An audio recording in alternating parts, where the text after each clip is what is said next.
ಬೆಂಗಳೂರಿನ ಚಿನ್ನಸ್ವಾಮಿ ಸ್ಟೇಡಿಯಂನಲ್ಲಿ RCB versus CSK high voltage match ಹಿನ್ನೆಲೆಯಲ್ಲಿ ಪಂದ್ಯವನ್ನ ವೀಕ್ಷಣೆ ಮಾಡೋಕೆ ಅಭಿಮಾನಿಗಳು ಆಗಮಿಸ್ತಾ ಇದ್ದಾರೆ. ಸಂಜೆ 7:30ಕ್ಕೆ ಮ್ಯಾಚ್ ಶುರುವಾಗಲಿದ್ದು ಈಗಲೇ ಸ್ಟೇಡಿಯಂ ಹತ್ತಿರ ಅಭಿಮಾನಿಗಳು ಕಾದುಕೊಂಡು ನಿಂತಿದ್ದಾರೆ.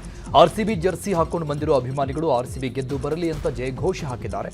ಸದ್ಯ ಯಾವುದೇ ಅಹಿತಕರ ಘಟನೆ ನಡೆಯದಂತೆ ಪೊಲೀಸರು ಭದ್ರತೆ ಹೆಚ್ಚು ಮಾಡಿದ್ದಾರೆ.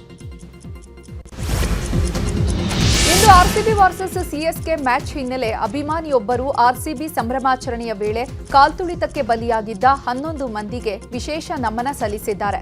ಸ್ವತಃ ತಾನೇ ಕಸ್ಟಮೈಸ್ ಮಾಡಿರುವಂತಹ ಟಿ ಶರ್ಟ್ ಅನ್ನು ಹಾಕಿ ಟಿ ಶರ್ಟ್ ಮೇಲೆ 11 ಜನರ ಹೆಸರು ಮತ್ತು ಚೇರ್ ಹಾಕಿ ಡಿಸೈನ್ ಮಾಡಿರುವಂತಹ ಟಿ ಶರ್ಟ್ ಅನ್ನು ಧರಿಸಿ ವಿನಯ್ ಎನ್ನುವವರು ವಿಶೇಷವಾಗಿ ಮೃತಪಟ್ಟ 11 ಮಂದಿಗೂ ಗೌರವ ಸಮರ್ಪಣೆ ಮಾಡಿದ್ದಾರೆ. ಒಂದು ಕಾನ್ಸೆಪ್ಟ್ ಕೊಟ್ಟರು. ಈ RCB ಮ್ಯಾನೇಜ್ಮೆಂಟ್ ಅವರು ಒಂದು ಟ್ರಿಬ್ಯೂಟ್ ಕೊಟ್ಟಿದ್ರು. 11 ಮೆಂಬರ್ಸಿಗೆ ಅವರು ಯಾರು RCBಗೋಸ್ಕರ ಎಕ್ಸ್ಪೈರ್ ಆ ಥರ ಆಯಿತು ಅವ್ರಿಗೆ 11 ಸೀಟು ಮ್ಯಾನೇಜ್ಮೆಂಟಲ್ಲೇ ಬಿಡ್ತಿದ್ದಾರೆ ಫಾರ್ ಎವರ್. ಅಂಥದ್ರಲ್ಲಿ ಅದನ್ನು ಎಲ್ರಿಗೂ ತಲುಪೋ ಥರ ನಾನೊಂದು ಕಾಂಟ್ರಿಬ್ಯೂಟ್ ಮಾಡಬೇಕು ಅಂತಿದ್ದೆ. ಸೊ ಅದಕ್ಕೆ ಟಿ ಶರ್ಟ್ ಮೇಲೆ ಪ್ರಾಕ್ಟೀಸ್ ಟೈಮಲ್ಲಿ ಪ್ಲೇಯರ್ಸೇ 11 ನಂಬರ್ ಜರ್ಸಿ ಹಾಕ್ತಿದ್ದಾರೆ. ಬೇರೆಯವರು ಹಾಕಬೇಕು ಅಲ್ವಾ? ಒಬ್ರು RCB ಫ್ಯಾನ್ ಆಗಿ ಇನ್ನೊಬ್ರು RCB ಫ್ಯಾನ್ನ ನೆನಪಲ್ಲಿ ಇಟ್ಕೋಬೇಕು. ಅಷ್ಟು ಜನರ ಹೆಸರು ಇದೆ. ಅಷ್ಟು ಜನದ ಹೆಸರು ಇದೆ. ಅಷ್ಟು ಜನದ ಹೆಸರು ಕಲೆಕ್ಟ್ ಮಾಡಿ ಇನ್ನು ಮ್ಯಾಚ್ ನೋಡಲು ತಂಡೋಪತಂಡವಾಗಿ ಅಭಿಮಾನಿಗಳು ಬರ್ತಾ ಇದ್ದಾರೆ. ಹೀಗಾಗಿ ಚಿನ್ನಸ್ವಾಮಿ ಸ್ಟೇಡಿಯಂ ಅಕ್ಕಪಕ್ಕದ ರಸ್ತೆಯಲ್ಲೇ ವಾಹನಗಳನ್ನು ಪಾರ್ಕಿಂಗ್ ಮಾಡಿ ಅಭಿಮಾನಿಗಳು ಹೋಗ್ತಾ ಇದ್ದಾರೆ. ಸದ್ಯ ಸಂಚಾರಕ್ಕೆ ಅಡಚಣೆ ಉಂಟು ಮಾಡುವ ಹಿನ್ನೆಲೆಯಲ್ಲಿ ವಾಹನಗಳನ್ನು ಟೋಯಿಂಗ್ ಮಾಡಲಾಗಿದೆ. MS ಬಿಲ್ಡಿಂಗ್ ಹತ್ತಿರದ ರಸ್ತೆಗಳಿಗೆ ತೆಗೆದುಕೊಂಡು ಹೋಗಲಾಗಿದೆ. ಈಗಾಗಲೇ ಎಲ್ಲೆಂದರಲ್ಲಿ ರಸ್ತೆಯಲ್ಲಿ ಪಾರ್ಕಿಂಗ್ ಮಾಡಬಾರದು ಅಂತ ಸೂಚನೆ ಕೊಡಲಾಗಿದೆ. ಹಾಗಿದ್ರೂ ಕೂಡ ನಿಯಮ ಉಲ್ಲಂಘನೆ ಮಾಡ್ತಾ ಇರುವ ಹಿನ್ನೆಲೆ ಅಂತಹ ವೆಹಿಕಲ್ಗಳನ್ನು ಬೇರೆ ಕಡೆ ಸಂಚಾರಿ ಪೊಲೀಸರು ಶಿಫ್ಟ್ ಮಾಡ್ತಾ ಇದ್ದಾರೆ. ಇಂದು ಆರ್ಸಿಬಿ ಸಿಎಸ್ಕೆ ಐಪಿಎಲ್ ಪಂದ್ಯದ ಹಿನ್ನೆಲೆ ಬೆಂಗಳೂರಿನ ಚಿನ್ನಸ್ವಾಮಿ ಸ್ಟೇಡಿಯಂನಲ್ಲಿ ಹೆಚ್ಚಿನ ಭದ್ರತೆಯನ್ನ ಒದಗಿಸಲಾಗಿದೆ. ಕಳೆದ ಬಾರಿಗಿಂತ ಈ ಬಾರಿ ಸ್ವಲ್ಪ ಹೆಚ್ಚಿನ ಭದ್ರತಾ ವ್ಯವಸ್ಥೆಯನ್ನ ಮಾಡಲಾಗಿದ್ದು ಭದ್ರತೆಗೆ ಸುಮಾರು 2300 ಪೊಲೀಸರ ನಿಯೋಜನೆ ಮಾಡಲಾಗಿದೆ. ಈ ಬಾರಿ 2 ಬ್ಯಾಗೇಜ್ ಕೌಂಟರ್ಗಳ ನಿರ್ಮಾಣ ಮಾಡಲಾಗಿದೆ. ಕಳ್ಳರ ಬಗ್ಗೆ ಎಚ್ಚರಿಕೆಯಿಂದ ಇರಲು ಹೆಚ್ಚು ಜಾಗೃತಿ ವಹಿಸಲಾಗಿದೆ. ಕಳೆದ ಬಾರಿ 75 ಮೊಬೈಲ್ಗಳ ಕಳುವಾಗಿತ್ತು.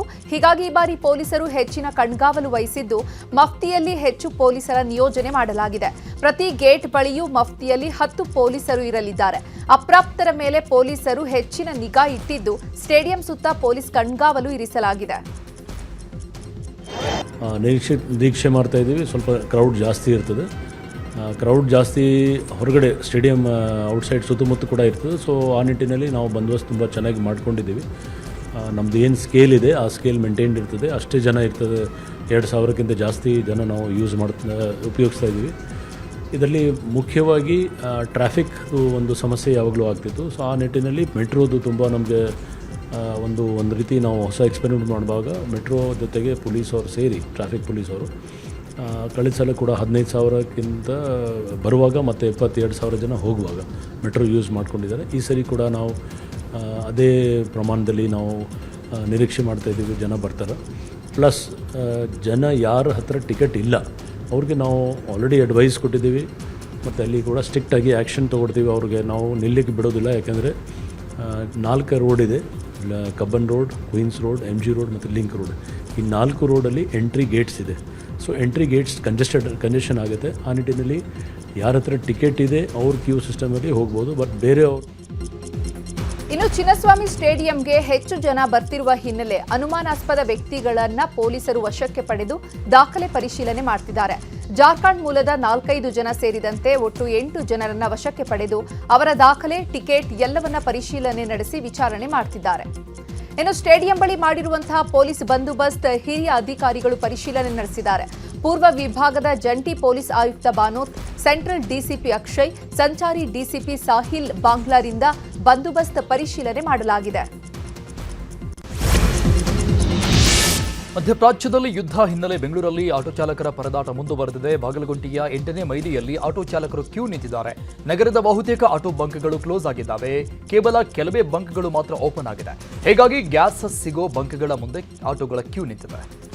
ಚಾಲಕರಿಗೆ ಆಟೋ LPG ಸಂಕಷ್ಟ ಮುಂದುವರೆದಿದೆ. ಬೆಂಗಳೂರಿನ ವಿವಿಪುರಂ ಸರ್ಕಲ್ನಿಂದ ಕಲಾಸಿಪಾಳ್ಯದವರೆಗೂ ಸೂಪರ್ ಗ್ಯಾಸ್ ಮುಂದೆ ಕಿಲೋಮೀಟರ್ ಗಟ್ಟಲೆ ಆಟೋ ಚಾಲಕರು ಕ್ಯೂ ನಿಂತಿದ್ದಾರೆ. ಬಂಕ್ ಓಪನ್ ಆಗುವ ಮೊದಲೇ ಬಂದು ಆಟೋ ಚಾಲಕರು ಕ್ಯೂ ನಿಂತಿದ್ದು LPGಗಾಗಿ ಸರದಿಯಲ್ಲಿ ಕಾಯ್ತಿದ್ದಾರೆ. 2 ಅವರ್ಗೆ ಫುಲ್ ಟ್ಯಾಂಕ್ ಮಾಡಿ ಅಂದ್ರೆ 300 ರೂಪಾಯಿ ಆಗ್ತಾ ಇದ್ದಾರೆ. 100 ರೂಪಾಯಿ ಗ್ಯಾಸ್ ಹೋಗುತ್ತೆ, ಏರ್ ಹೋಗುತ್ತೆ, 200 ರೂಪಾಯಿ ಗ್ಯಾಸ್ ಕುತ್ಕೊಳ್ಳುತ್ತೆ.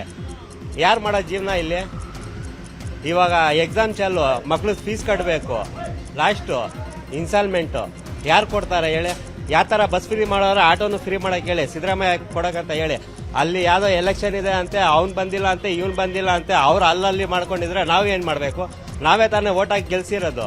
ಇವಾಗ ನಮ್ಮ ನೋಡಿಲ್ಲ ಅಂದ್ರೆ ಯಾರು ನೋಡ್ತಾರೆ ಅವರು? ನಮ್ಮ ಆಟೋ ಡ್ರೈವರ್ಗೆ ಭಾಳ ತೊಂದರೆ. 4 ಲೀಟರ್ 400 ರೂಪಾಯಿ ಕೊಟ್ಟು ಎಷ್ಟು ಸುತ್ತು ಬರ್ತಾರೆ?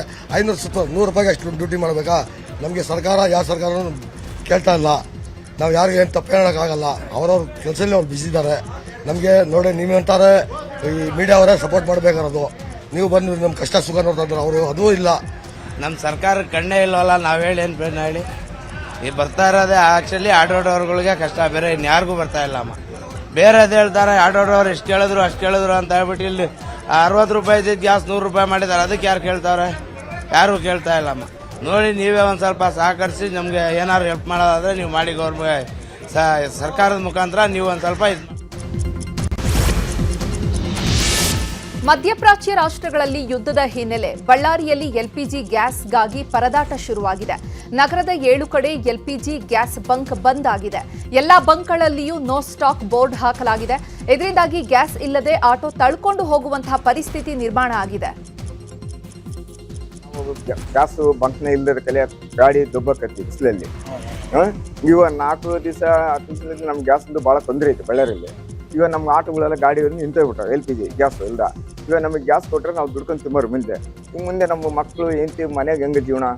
ಇವಾಗ ಎಲ್ಲಿ ಹೋದ್ರೆ 1 ರೂಪಾಯಿ ಹುಟ್ಟಲ್ಲ ಜಲ್ದಿ.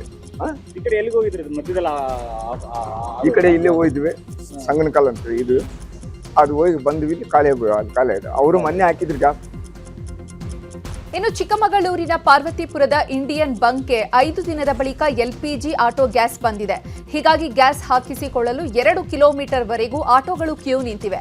ಗಂಟೆಗಟ್ಟಲೆ ಕಾದು ಆಟೋ ಚಾಲಕರು ಗ್ಯಾಸ್ ಹಾಕಿಸಿಕೊಳ್ತಿದ್ದಾರೆ.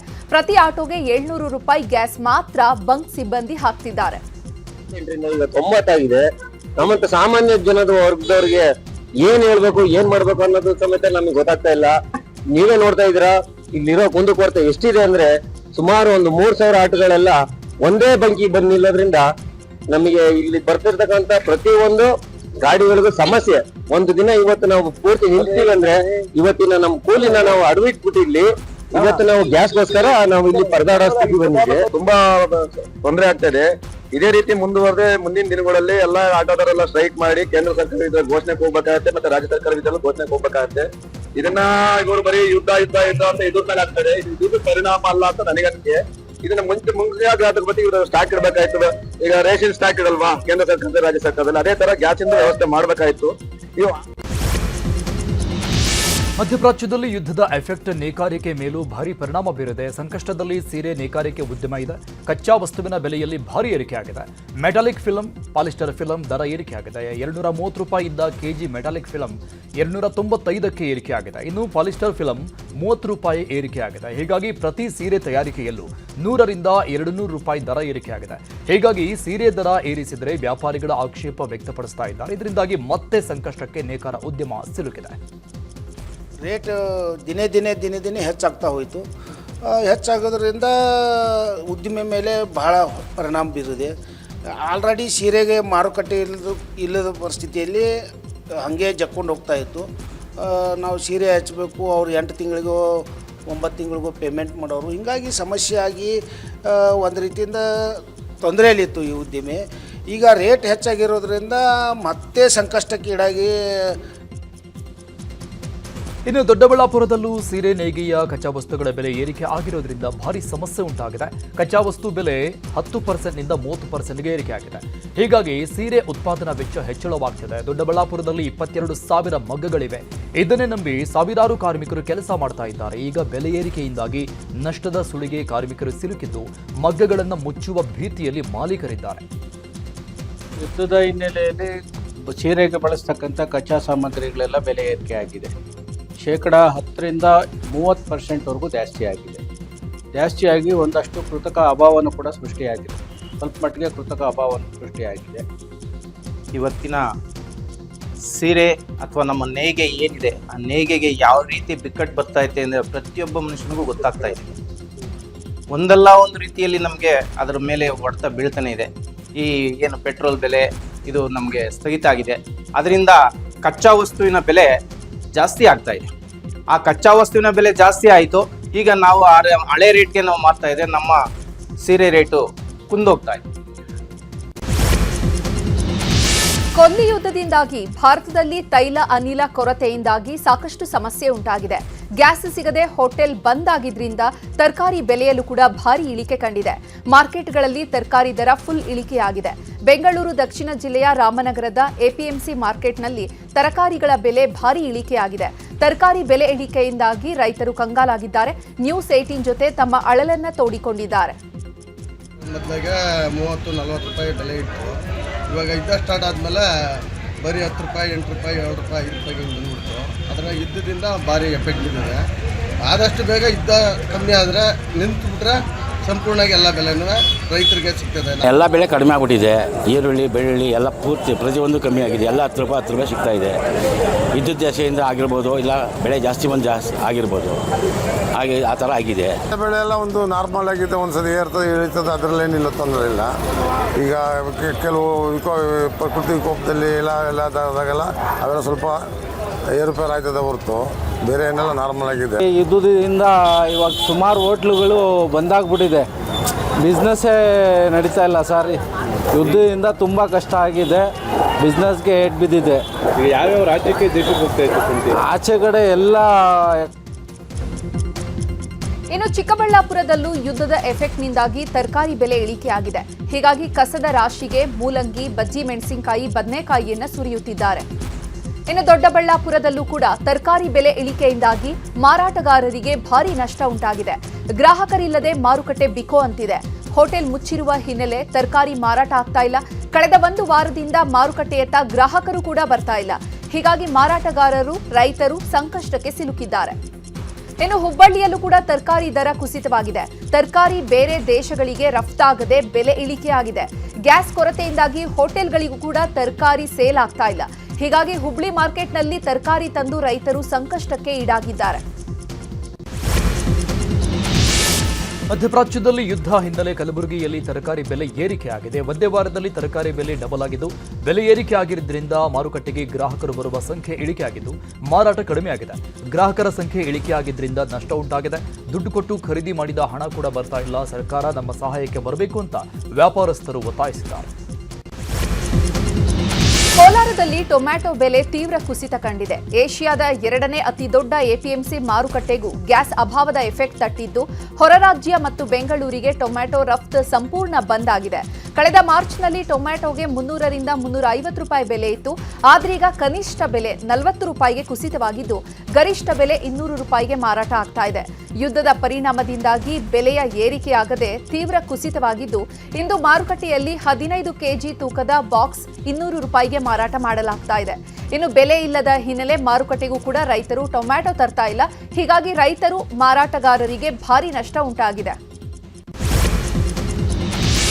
ಯುದ್ಧದಿಂದಾಗಿ ಭಾರತದಲ್ಲಿ ಎಲ್ಪಿಜಿ ಗ್ಯಾಸ್ ಸಮಸ್ಯೆ ಉಂಟಾಗಿದೆ. ಈ ಹಿನ್ನೆಲೆಯಲ್ಲಿ ಇವತ್ತು ಇರಾನ್ನ ಹರ್ಮುಜ್ ಜಲಸಂಧಿ ದಾಟಿ ಗ್ರೀನ್ ಆಶಾ ಹಡಗು ಭಾರತದತ್ತ ಬರ್ತಾ ಇದೆ. ಈಗಾಗಲೇ 8 ಭಾರತದ ಹಡಗುಗಳು ಸುರಕ್ಷಿತವಾಗಿ ಭಾರತಕ್ಕೆ ತಲುಪಿದ್ದು, ಇದು 9ನೇ ಹಡಗಾಗಿದ್ದು ಎಲ್ಪಿಜಿ ಗ್ಯಾಸ್ ಹೊತ್ತು ಭಾರತದತ್ತ ಬರ್ತಾ ಇದೆ. ದಾವಣಗೆರೆ ದಕ್ಷಿಣ ಕ್ಷೇತ್ರದ ಉಪಚುನಾವಣೆ ಹಿನ್ನೆಲೆ ದಾವಣಗೆರೆಗೆ ಬಂದಂತಹ ಜಮೀರ್ಗೆ ಭರ್ಜರಿ ವೆಲ್ಕಮ್ ಮಾಡಲಾಗಿದೆ. ಬಳಿಕ ನಗರದಲ್ಲಿ ಬೃಹತ್ ರ್ಯಾಲಿ ಮಾಡಿದ್ದಾರೆ. ಬಳಿಕ ಎಸ್ಎಸ್ ಮಲ್ಲಿಕಾರ್ಜುನ್ ಮತ್ತು ಜಮೀರ್ ಒಟ್ಟಾಗಿ ಜಂಟಿ ಸುದ್ದಿಗೋಷ್ಠಿ ನಡೆಸಿ ಮಾತನಾಡಿದ್ದಾರೆ. ಕೇರಳದಲ್ಲಿ 10 ಜಿಲ್ಲೆಗಳ ಚುನಾವಣೆಯ ಜವಾಬ್ದಾರಿ ಇತ್ತು. ಹಾಗಾಗಿ ನಾನು ಕೇರಳಕ್ಕೆ ಸ್ಟಾರ್ ಕ್ಯಾಂಪೇನರ್ ಆಗಿ ಹೋಗಿದ್ದೆ ಅಂತ ಜಮೀರ್ ಹೇಳಿದ್ದಾರೆ. ಈಗ ಸಿಎಂ ಆದೇಶದಂತೆ ಇಂದು ದಾವಣಗೆರೆಗೆ ಬಂದಿದ್ದೇನೆ. ನನಗೆ ಯಾವುದೇ ಮುನಿಸಿಲ್ಲ. ನಾನು ಸಮರ್ಥರನ್ನ ಗೆಲ್ಲಿಸಿಕೊಂಡೇ ಬರ್ತೀನಿ ಅಂತ ಹೇಳಿದ್ದಾರೆ. 100ಕ್ಕೆ 100ರಷ್ಟು ನಮ್ಮ ಅಭ್ಯರ್ಥಿ ಸಮರ್ಥ್ ಗೆಲ್ತಾರೆ. ದಾವಣಗೆರೆಯಲ್ಲಿ ಇಂದು 1 ದಿನ ಪ್ರಚಾರ ಮಾಡ್ತೀನಿ, ನಾಳೆ ಬಾಗಲಕೋಟೆಯಲ್ಲಿ ಪ್ರಚಾರ ಮಾಡ್ತೀನಿ ಅಂದಿದ್ದಾರೆ. ಇನ್ನು ಇದೇ ವೇಳೆ ಎಸ್ಎಸ್ ಮಲ್ಲಿಕಾರ್ಜುನ್ ಕೂಡ ಪ್ರತಿಕ್ರಿಯೆ ನೀಡಿದ್ದಾರೆ. ಇನ್ನು ಸುದ್ದಿಗೋಷ್ಠಿ ಬಳಿಕ ಎಸ್ಎಸ್ ಮಲ್ಲಿಕಾರ್ಜುನ್ ಮನೆಯಲ್ಲಿ ಜಮೀರ್ ರೊಟ್ಟಿ ಊಟ ಸವಿದಿದ್ದಾರೆ. ಈ ವೇಳೆ ಸಂಸದೆ ಪ್ರಭಾ ಮಲ್ಲಿಕಾರ್ಜುನ್, ಶಾಸಕ ರಾಜು ಸೇಠ್ ಸೇರಿ ಹಲವರು ಉಪಸ್ಥಿತರಿದ್ದರು.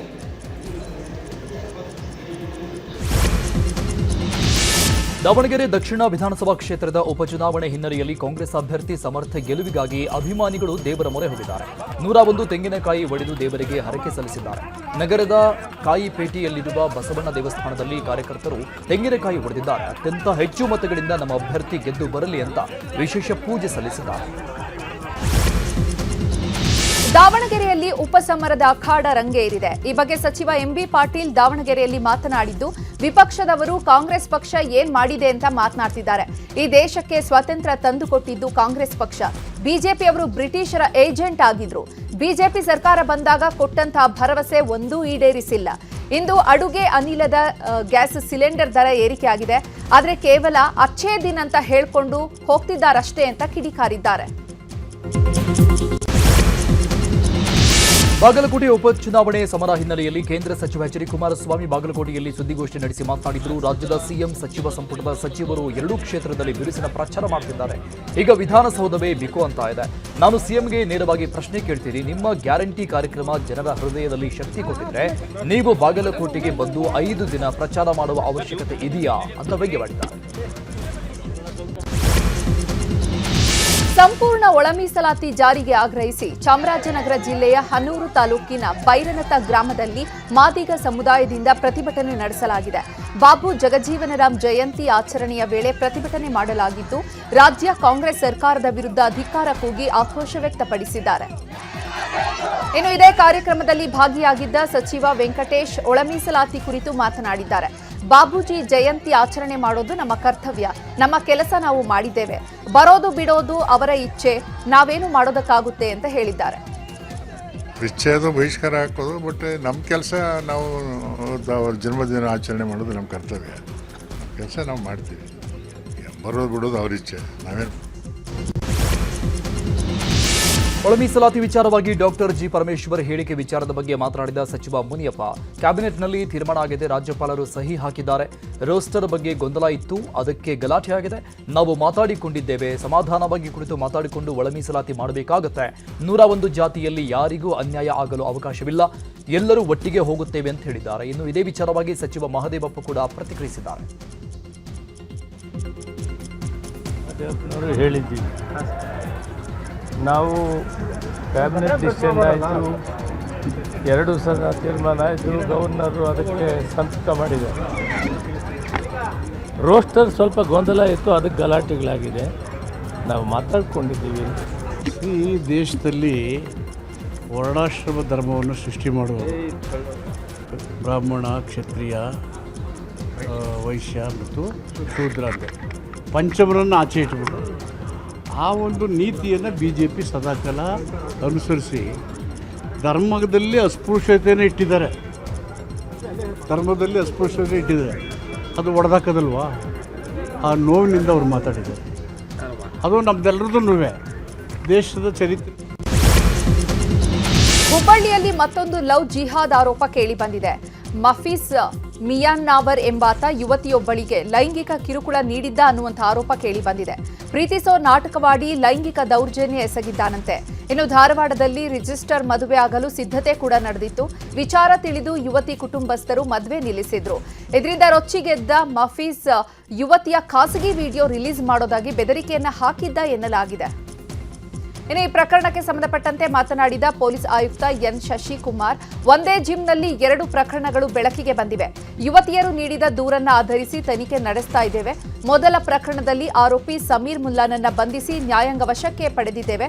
2ನೇ ಪ್ರಕರಣದಲ್ಲಿ ಮಫೀಜ್ ಮಿಯಾರನ್ನ ಅರೆಸ್ಟ್ ಮಾಡಿ ನ್ಯಾಯಾಂಗ ಬಂಧನಕ್ಕೆ ಒಳಪಡಿಸಲಾಗಿದ್ದು ತನಿಖೆ ಮಾಡಲಾಗ್ತಾ ಇದೆ ಎಂದಿದ್ದಾರೆ. ಒಬ್ಬರು ನನಗೆ ಒಬ್ಬ ಹುಡುಗ ಸುಮಾರು ದಿನದಿಂದ ತೊಂದರೆ ಕೊಟ್ಟಿದ್ದ, ಮತ್ತು ನನ್ನ ಖಾಸಗಿ ಫೋಟೋಸು ವಿಡಿಯೋಸ್ ಇಟ್ಕೊಂಡು ನನ್ನ ಲೈಂಗಿಕವಾಗಿ ದುರುಪಯೋಗ ಪಡಿಸ್ಕೊಳ್ಳುವಂಥ ಕೆಲಸ ಮಾಡಿದ್ದ ಅನ್ನೋ ಒಂದು ಫಿರ್ಯಾದು ಹಿನ್ನೆಲೆಯಲ್ಲಿ ಒಂದು ಪ್ರಕರಣ ದಾಖಲು ಮಾಡ್ಕೊಂಡಿದ್ದೀವಿ ಮತ್ತು ಆರೋಪಿಯನ್ನು ಅರೆಸ್ಟ್ ಮಾಡಿದ್ದೀವಿ. ನ್ಯಾಯಾಲಯದ ಮುಂದೆ ಹಾಜರು ಮಾಡಿದ್ದಾರೆ. ಇವತ್ತು ಬೆಳಗ್ಗೆ 14 ದಿನಗಳ ಕಾಲ ನ್ಯಾಯಾಂಗ ಬಂಧನ ಆಗಿದೆ. ಸಮೀರ್ ಮುಲ್ಲಾ ಕೇಸಲ್ಲಿ ಅವನು ಆರೋಪಿ ಅರೆಸ್ಟ್ ಆಗಿದೆ. ಜೈಲು ತಪಾಸಣೆ ವೇಳೆ ಸ್ಮಾರ್ಟ್ಫೋನ್ಗಳ ಪತ್ತೆಯಾಗಿದೆ. ಹುಬ್ಬಳ್ಳಿಯ ಉಪ ಕಾರಾಗೃಹದ ಬ್ಯಾರಕ್ 8ರಲ್ಲಿ ತಪಾಸಣೆ ಮಾಡುವ ವೇಳೆ ಫೋನ್ಗಳು ಪತ್ತೆಯಾಗಿದ್ದಾವೆ. ಮೊಬೈಲ್ ಚಾರ್ಜರ್ ಕನೆಕ್ಟರ್ಗಳ ಪತ್ತೆಯಾಗಿದ್ದು 13 ಕೈದಿಗಳ ವಿರುದ್ಧ ದೂರು ದಾಖಲಾಗಿದೆ. ಜೈಲು ಅಧೀಕ್ಷಕ ಶಹಾಬುದ್ದೀನ್ ಕಾಲೇಖಾನ್ನಿಂದ ದೂರು ಕೊಡಲಾಗಿದ್ದು ಅಶೋಕನಗರ ಪೊಲೀಸ್ ಠಾಣೆಯಲ್ಲಿ ಪ್ರಕರಣ ದಾಖಲಾಗಿದೆ. ಮಂಡ್ಯ ಜಿಲ್ಲಾ ಪೊಲೀಸರು ಭರ್ಜರಿ ಕಾರ್ಯಾಚರಣೆ ನಡೆಸಿದ್ದಾರೆ. ಜಿಲ್ಲೆಯ 4 ಪೊಲೀಸ್ ಉಪವಿಭಾಗದಲ್ಲಿ ನಡೆದ 50ಕ್ಕೂ ಹೆಚ್ಚು ಕಳ್ಳತನ ಪ್ರಕರಣವನ್ನು ಭೇದಿಸಿ 28 ಆರೋಪಿಗಳನ್ನು ಬಂಧಿಸಿದ್ದಾರೆ. ಆರೋಪಿಗಳಿಂದ ಒಟ್ಟು 2.20 ಕೋಟಿಯಷ್ಟು ಮೌಲ್ಯದ ಚಿನ್ನಾಭರಣ, 39,000 ನಗದು ಮತ್ತು 26 ಬೈಕ್, 1 ಕಾರನ್ನು ಜಪ್ತಿ ಮಾಡಲಾಗಿದೆ. ಇನ್ನು ಎಸ್ಪಿ ಡಾಕ್ಟರ್ ವಿಜೆ ಶೋಭಾರಾಣಿ ಈ ಬಗ್ಗೆ ಸುದ್ದಿಗೋಷ್ಠಿ ನಡೆಸಿ ಕಾರ್ಯಾಚರಣೆಯ ಮಾಹಿತಿ ನೀಡಿದ್ದಾರೆ. ಪೊಲೀಸ್ ಅಧಿಕಾರಿಗಳ ಕಾರ್ಯಕ್ಕೆ ಎಸ್ಪಿ ಶೋಭಾರಾಣಿ ಪ್ರಶಂಸೆ ವ್ಯಕ್ತಪಡಿಸಿದ್ದಾರೆ. ನಗದು ಬಹುಮಾನವನ್ನು ಘೋಷಣೆ ಮಾಡಿದ್ದಾರೆ. ಅಲ್ಲದೆ ಚಿನ್ನಾಭರಣವನ್ನ ಕಳೆದುಕೊಂಡಿದ್ದವರಿಗೆ ವಾಪಸ್ ಚಿನ್ನ ನೀಡಿದ್ದಾರೆ. ಬೆಂಗಳೂರಿನ ಮಲ್ಲೇಶ್ವರಂನಲ್ಲಿನ ಪೊಲೀಸ್ ಕ್ವಾರ್ಟರ್ಸ್ ಜಾಗ ಲಪಟಾಯಿಸಲು ಸ್ಕೆಚ್ ಹಾಕಿದ್ದವರನ್ನ ಪೊಲೀಸರು ಬಂಧನ ಮಾಡಿದ್ದಾರೆ. 25,000 ಸ್ಕ್ವೇರ್ ಫೀಟ್ ಜಾಗ ನುಂಗುವುದಕ್ಕೆ ವಂಚಕರು ಸ್ಕೆಚ್ ಹಾಕಿದ್ರು. ಅದಕ್ಕಾಗಿ ಬೇಕಾದ ದಾಖಲೆಗಳನ್ನು ಸಿದ್ಧಪಡಿಸಿದರು.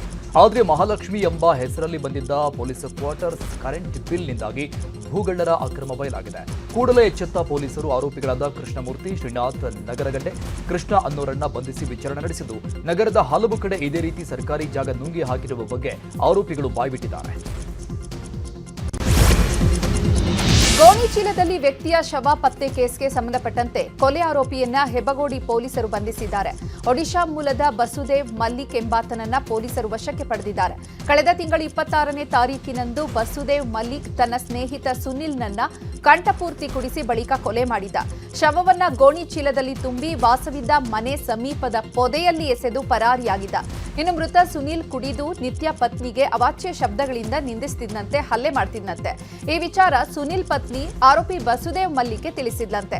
ಸುನಿಲ್ ಪತ್ನಿ ಬಳಿ ಸಿಂಪತಿ ಗಿಟ್ಟಿಸಿಕೊಳ್ಳಲು ಸುನಿಲ್ ಕೊಲೆ ಮಾಡಲಾಗಿದೆ ಅಂತ ಎಲೆಕ್ಟ್ರಾನಿಕ್ ಸಿಟಿ ಉಪ ವಿಭಾಗದ ಡಿಸಿಪಿ ಎಂ ನಾರಾಯಣ್ ತಿಳಿಸಿದ್ದಾರೆ. ಮಾಜಿ ಸಿಎಂ ಬಸವರಾಜ ಬೊಮ್ಮಾಯಿ ಗೌರವ ಡಾಕ್ಟರೇಟ್ ಅನ್ನು ನಿರಾಕರಿಸಿದ್ದಾರೆ. ಮಾಜಿ ಸಿಎಂ ಬಸವರಾಜ ಬೊಮ್ಮಾಯಿಗೆ ಹಾವೇರಿ ವಿವಿಯಿಂದ ಗೌರವ ಡಾಕ್ಟರೇಟ್ ಘೋಷಿಸಲಾಗಿತ್ತು. ನಾಳೆ ನಡೆಯಲಿರುವಂತಹ ಹಾವೇರಿ ವಿಶ್ವವಿದ್ಯಾಲಯದ ಘಟಿಕೋತ್ಸವದಲ್ಲಿ ಈ ಬಾರಿ ಗೌರವ ಡಾಕ್ಟರೇಟ್ ನೀಡಲು ತಯಾರಿಯೂ ನಡೆಸಲಾಗ್ತಾ ಇತ್ತು. ಆದರೆ ಕೊನೆ ಕ್ಷಣದಲ್ಲಿ ಬೊಮ್ಮಾಯಿ ಗೌರವ ಡಾಕ್ಟರೇಟ್ ಸ್ವೀಕರಿಸಲು ಸ್ಪಷ್ಟವಾಗಿ ನಿರಾಕರಿಸಿದ್ರಿಂದ ಸಂಚಲನ ಸೃಷ್ಟಿಯಾಗಿದೆ. ಟ್ವೀಟ್ ಮೂಲಕ ಬೊಮ್ಮಾಯಿ ಕಾರಣವನ್ನು ವಿವರಿಸಿದ್ದಾರೆ. ರಾಜಕಾರಣಿಗಳಿಗೆ ಡಾಕ್ಟರೇಟ್ ನೀಡುವುದು ಸಮಂಜಸವಲ್ಲ. ಜನರ ಪ್ರೀತಿ ಮತ್ತು ವಿಶ್ವಾಸವೇ ನಮಗೆ ದೊಡ್ಡ ಗೌರವ ಅಂತ ಹಾವೇರಿ ವಿವಿ ನಿರ್ಧಾರಕ್ಕೆ ಪರೋಕ್ಷವಾಗಿ ವಿರೋಧಿಸಿದ್ದಾರೆ. ಬೆಂಗಳೂರು ಗ್ರಾಮಾಂತರ ಜಿಲ್ಲೆಯ ಹೊಸಕೋಟೆಯಲ್ಲಿ ರಾಮೇಶ್ವರ ಸ್ವಾಮಿ ಸಿದ್ದೇಶ್ವರ ಸ್ವಾಮಿ ಜಾತ್ರಾ ಮಹೋತ್ಸವ ಅದ್ದೂರಿಯಾಗಿ ನಡೆದಿದೆ. ಇನ್ನು ಜಾತ್ರೋತ್ಸವಕ್ಕೆ ಸಿಎಂ ಸಿದ್ದರಾಮಯ್ಯ ಕೂಡ ಆಗಮಿಸಿ ದೇವರ ದರ್ಶನ ಪಡೆದುಕೊಂಡಿದ್ದಾರೆ. ಬಳಿಕ ವೇದಿಕೆ ಕಾರ್ಯಕ್ರಮದಲ್ಲಿ ಸಿಎಂ ಸಿದ್ದರಾಮಯ್ಯ ಭಾಗಿಯಾಗಿದ್ದಾರೆ. ಇನ್ನು ಜಾತ್ರೆಯಲ್ಲಿ ಭೈರತಿ ಸುರೇಶ್, ಬಿಜೆಪಿ ಶಾಸಕ ಎಸ್ಆರ್ ವಿಶ್ವನಾಥ್, ಶಾಸಕ ಶರತ್ ಬಚ್ಚೇಗೌಡ, ಶಾಸಕ ನಂಜೇಗೌಡ, ಪುತ್ತೂರು ಮಂಜುನಾಥ್ ಕೂಡ ಭಾಗಿಯಾಗಿದ್ದರು.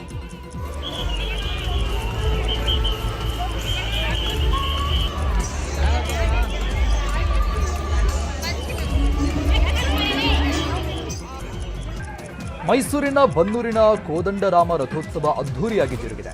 ಸಾವಿರಾರು ಜನ ಜಾತ್ರೆಯಲ್ಲಿ ಭಾಗಿಯಾಗಿ ರಥೋತ್ಸವಕ್ಕೆ ಪೂಜೆ ಸಲ್ಲಿಸಿದ್ದಾರೆ. ಅದ್ದೂರಿ ರಥೋತ್ಸವವನ್ನ ಜನ ಕಣ್ತುಂಬಿಕೊಂಡು ಭಕ್ತಿ ಮೆರೆದಿದ್ದಾರೆ. ಭಕ್ತರ ಹರ್ಷೋದ್ಗಾರದ ನಡುವೆ ರಾಜಬೀದಿಗಳಲ್ಲಿ ರಥ ಸಾಗಿದೆ.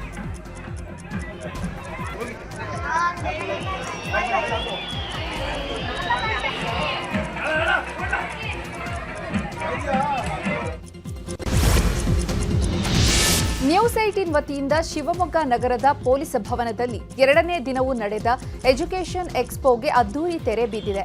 ವಿದ್ಯಾಸಂಗಮ 2026 ಹೆಸರಿನಲ್ಲಿ ಕಾರ್ಯಕ್ರಮ ನಡೆದಿದ್ದು, ಒಂದೇ ಸೂರಿನಲ್ಲಿ 40ಕ್ಕೂ ಹೆಚ್ಚು ವಿದ್ಯಾಸಂಸ್ಥೆಗಳು ಕಾರ್ಯಕ್ರಮದಲ್ಲಿ ಭಾಗಿಯಾಗಿದ್ವು. ಇನ್ನು ಎಜುಕೇಷನ್ ಎಕ್ಸ್ಪೋಗೆ ಸಾವಿರಾರು ವಿದ್ಯಾರ್ಥಿಗಳು ಆಗಮಿಸಿ ಎಜುಕೇಷನ್ ಎಕ್ಸ್ಪೋನ ಸದುಪಯೋಗವನ್ನು ಪಡಿಸಿಕೊಂಡಿದ್ದಾರೆ.